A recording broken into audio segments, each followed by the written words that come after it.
कृष्णा नदी और कृष्णा डैम से होते हुए गुजरने पर श्री शैलम पर्वत पर है ब्रह्मांबिका माता और मल्लिकार्जुन स्वामी मंदिर वर्ला देवस्थानम नल्ला मल्ला के जंगलों में है।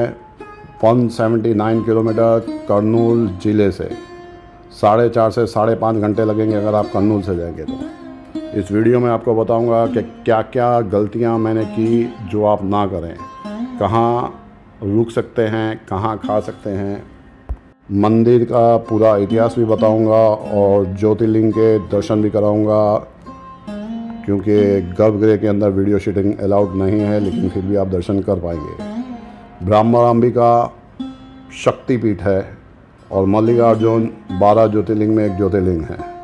51 शक्तिपीठ हैं, उसमें प्रमुख 18 शक्तिपीठ हैं और 18 शक्तिपीठों में 6ठे नंबर का शक्तिपीठ है ब्रह्मांबिका और 12 ज्योतिर्लिंगों में दूसरे नंबर का ज्योतिर्लिंग श्री शैलम मल्लिकार्जुन, जिसे दक्षिण काशी भी कहते हैं, क्योंकि यहाँ कृष्णा नदी में स्फटिक के कई क्रिस्टल शिवलिंग निकलते हैं।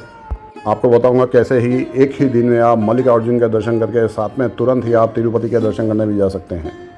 यह मंदिर कर्नूल ज़िले में आता है, लेकिन श्री शैलम के लिए कनेक्टिविटी आपको हैदराबाद से ज़्यादा अच्छी मिलेगी और बारिश के सीज़न में रोड्स हैदराबाद के रूट से ज़्यादा अच्छे हैं।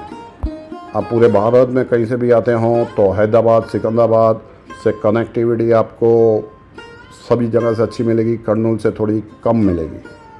अगर आप नॉर्थ से आ रहे हैं तो एक स्टॉप पहले बेगमपेट उतर जाएं। हैदराबाद वहां से 15 किलोमीटर है और सिकंदराबाद 5 किलोमीटर, लेकिन ट्रेन में 1 घंटा बिगड़ जाएगा आपका। तो उससे अच्छा है कि आप बेगमपेट उतर के JBS बस स्टैंड चले जाएं।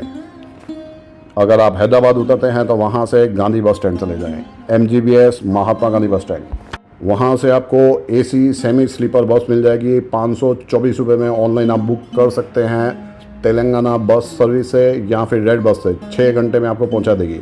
नॉन AC लेगी बस 442 रुपये और 7 से 8 घंटे ले लेगी। लेकिन सबसे बेस्ट ऑप्शन है कि अगर आप 4 लोग हैं तो आप टैक्सी कर लें, क्योंकि रास्ते में आने वाले डैम का नज़ारा देखना जैसा होता है और वो आप बस से एंजॉय रुक के नहीं कर पाएंगे, क्योंकि बस वाले रुकेंगे नहीं। अगर आप सेम डे रिटर्न होना चाहते हैं या तिरुपति जाना चाहते हैं तो रात को 9 बजे आखिरी बस मिलेगी आपको, जो 8:45 पे आपको तिरुपति पहुंचा देगी। नॉन AC का किराया है 820 रुपये, लेकिन मेरी एडवाइस है कि एक दिन रुक के जाएं। रूम्स आप ऑनलाइन बुक कर सकते हैं श्री शैलम साइट पर। वहाँ पे प्राइवेट होटल नहीं है, सारे जितने भी होटल हैं वो ट्रस्ट ने ही दिए हैं और इंडिविजुअल आदमी को रूम नहीं मिलेगा। आपको बस स्टैंड के पास में एक डॉर्मेट्री मिल जाएगी और उससे अच्छी डॉर्मेट्री आपको नॉन AC में लगभग 200 से 300 रुपये में मिल जाएगी पाताल गंगा में, अगर आप अकेले हैं तो।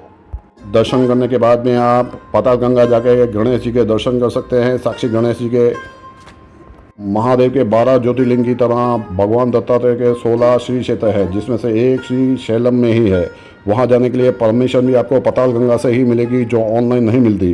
पूरा दिन चाहिए, क्योंकि उसमें जंगल ट्रैक और बोट से जाना पड़ता है और वो बारिश की सीज़न में नहीं पॉसिबल है। वैसे तो दक्षिण भारत के मंदिरों के गर्भगृह में नहीं जा सकते, पर यहाँ पर 5000 में रुद्राभिषेक कर सकते हैं और 500 रुपये में पानी भी चढ़ा सकते हैं और शिवलिंग को छू भी सकते हैं। लेकिन ऐसा कई लोग नहीं कर पाते, क्योंकि मैं भी नहीं कर पाया था। कारण ये था कि ये सब आपको ऑनलाइन बुक करना पड़ेगा। मंदिर के अंदर मोबाइल अलाउड नहीं है, मोबाइल बाहर छोड़ के गए थे। लाइन में लग के अंदर आए, काफ़ी लाइन थी और उसके बाद में फिर बाहर जाके बुक करवाना और फिर अंदर आना वो पॉसिबल नहीं था।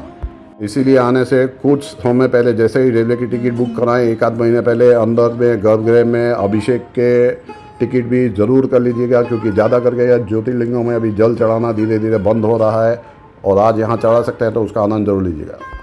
अगर 500 की टिकट लेके नहीं जाएंगे तो दर्शन दूर से होंगे और शिवलिंग छोटा है और उसके ऊपर भस्म चढ़ी होती है, बिलीपति फूल वगैरह चढ़े होते हैं, तो शिवलिंग भी अच्छे से आप दर्शन नहीं कर पाएंगे। मंदिर कंपाउंड के अंदर ही ब्रह्मांबिका शक्तिपीठ भी है, जैसे सिर्फ देवगढ़ बैद्यनाथ ज्योतिर्लिंग में है, बाकी किसी भी ज्योतिर्लिंग के अंदर शक्तिपीठ नहीं है। श्री शैलम पहाड़ का नाम है। बस बुक अगर करेंगे तो SRI लिखेगा, SHRI लिखेंगे तो बस नहीं मिलेगी। मल्लिका पार्वती जी का नाम है, अर्जुन महादेव का नाम है, इसीलिए कहलाते हैं मल्लिका अर्जुन।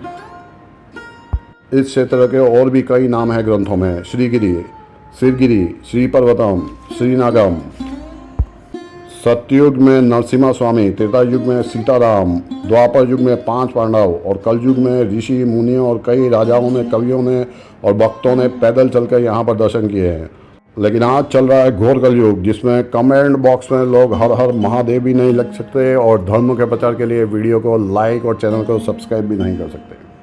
शक्तिपीठ है, ज्योतिर्लिंग है, साथ साथ में नवग्रहों के सेनापति कार्तिकेय भी यहाँ पर आए थे, जिसकी कथा आपको आगे बताऊंगा। तो नवग्रहों की पीड़ा से भी यहाँ पर मुक्ति मिलती है। यहाँ से आप श्रीशैलम टाइगर रिजर्व भी जा सकते हैं, शिव केशवरा टेम्पल भी जा सकते हैं, हाटकेश्वरा टेम्पल भी जा सकते हैं, पौलाधारा पंचधारा भी जा सकते हैं और श्रीशैलम डैम भी जा सकते हैं। तो 2 कथाएं जुड़ी हैं इस मंदिर में। एक बार पार्वती जी ने शिव जी से पूछा कि कैलाश के सिवाय आपको सबसे ज़्यादा प्रिय स्थान कौन सा है पूरे ब्रह्मांड में। तो महादेव ने श्री चक्र के अवतार श्रीशैलम पहाड़ को चुना। स्कंद पुराण में श्री शैल कानड़ अध्याय में इस पहाड़ का वर्णन है।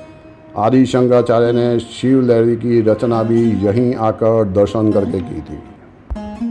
विश्वरूपी जी अपनी 2 गुणी बेटियों की शादी गणेश जी के साथ करने का प्रस्ताव लेकर महादेव के पास कैलाश आए, लेकिन पार्वती जी हर माँ की तरह चाहती थी कि बड़े बेटे कार्तिकेय की शादी पहले हो, लेकिन कार्तिकेय जी के ऊपर उस समय काफ़ी रिस्पॉन्सिबिलिटीज थी, तो वो शादी नहीं कर सकते थे। तो गणेश जी की शादी में कोई अड़चन ना आए, इसलिए यहाँ श्री शैलम पर्वत पर कार्तिक भगवान आए और उन्हें मिलने के लिए बाद में शिव पार्वती भी यहाँ पर आए और शक्तिपीठ और ज्योतिर्लिंग में यहाँ पर स्थापित हो गए। तो तीनों का आशीर्वाद मिलता है। और दूसरी कथा तो आप बहुत अच्छे से जानते हैं, जिसमें गणेश जी के बीच में और कार्तिक जी के बीच में किसकी शादी पहले होगी उसकी कंपटीशन शुरू हुई।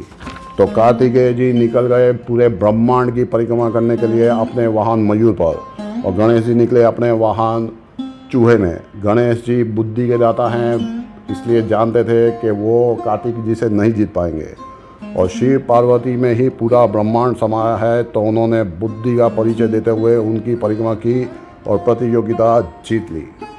और वादे के हिसाब से शिव पार्वती जी ने गणेश जी की शादी कर दी। लेकिन जब कार्तिक भगवान पूरे ब्रह्मांड की परिक्रमा करके लौटे तो वो देखकर नाराज़ हो गए और एक बार फिर यहाँ श्री शैलम पर्वत पर आए और एक बार फिर अपने बेटे को मनाने के लिए शिव पार्वती यहाँ पर आए। तो यहाँ पर आने से तीनों का आशीर्वाद मिलता है, नवग्रह की पीड़ा दूर होती है, क्योंकि कार्तिक स्वामी नवग्रहों के सेनापति हैं। जिनसे कमेंट बॉक्स में नहीं लिखा गया ओम नमः शिवाय और जिन्होंने लिखा उन सबको मेरी तरफ से ओम नमः शिवाय।